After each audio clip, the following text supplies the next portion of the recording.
el Congreso de Angostura, el libertador Bolívar, después de haber vencido al ejército real en la batalla de Boyacá, el libertador pronunció un discurso en el cual hacía una crítica a Montesquieu.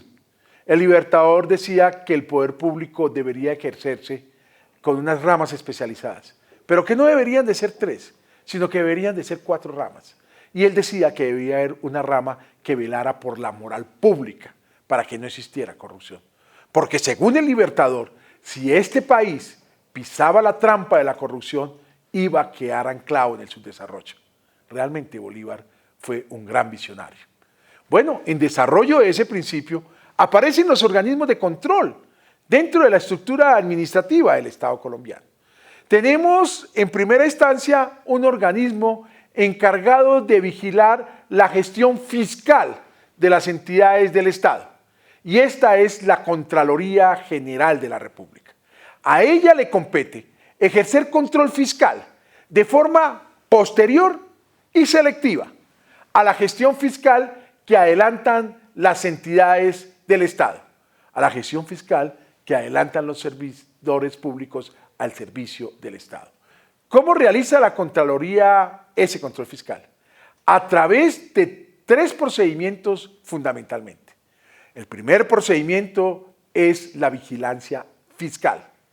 La Contraloría, después de la vigencia, después de la ejecución, realiza auditorías a cada una de las entidades del Estado y le realiza un control financiero, un control de legalidad, un control de resultados, un control de legalidad, con el propósito de establecer si esa gestión fiscal se ha realizado de acuerdo a la ley, de acuerdo a la Constitución, de acuerdo a los procedimientos y a los principios de la función administrativa. Si se ha cumplido la Contraloría, entonces emite un concepto y fenece la cuenta. Pero si no se ha cumplido, la Contraloría no fenece la cuenta. Y si la Contraloría en la auditoría encuentra que se ha causado un daño al patrimonio, entonces la Contraloría genera unos hallazgos, que son hallazgos con incidencia fiscal, que darán inicio a la segunda etapa que voy a explicar, que es el proceso de responsabilidad fiscal. Pero si la Contraloría encuentra en su auditoría que no se ha cumplido con la ley, entonces la Contraloría genera unos hallazgos que son hallazgos con incidencia disciplinaria y que los debe poner en conocimiento de la autoridad disciplinaria para que sea sancionado disciplinariamente el responsable de ese no cumplimiento de la ley. Pero también la Contraloría puede encontrar que hay temas de corrupción que tienen que ver con el tema del dolo y que tienen que ver con el tema penal. Y esos son hallazgos con incidencia penal que la Contraloría debe poner en conocimiento de la Fiscalía General de la Nación para que ella adelante la investigación pertinente. Eso es lo que se denomina la vigilancia fiscal. Luego tenemos el segundo proceso que nace del primero, que es el proceso de responsabilidad fiscal.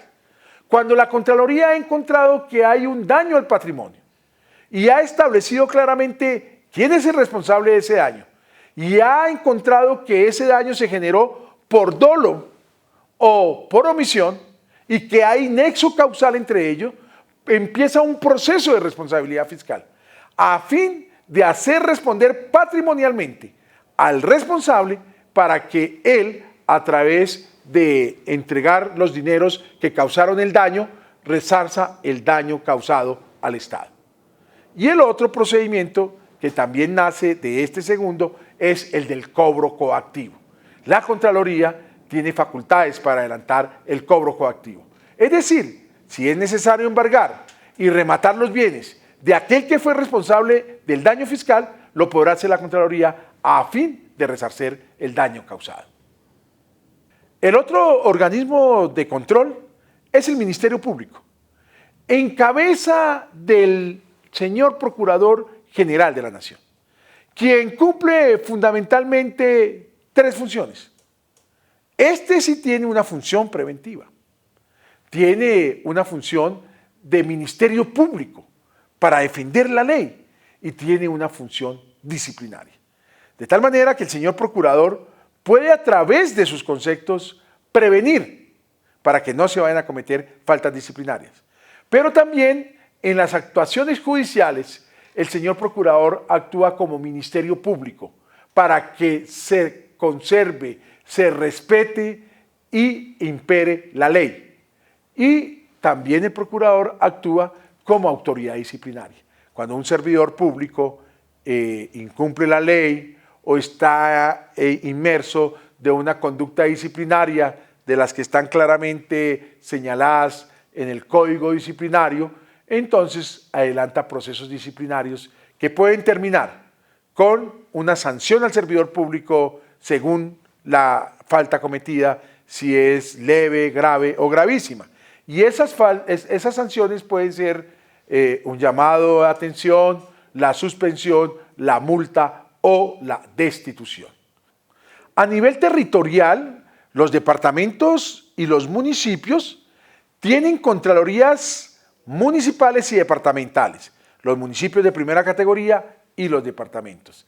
Y digamos que el Ministerio Público a nivel municipal está representado por el señor personero municipal. El personero municipal cumple funciones de Ministerio Público, de veedor y de defensor de los derechos humanos.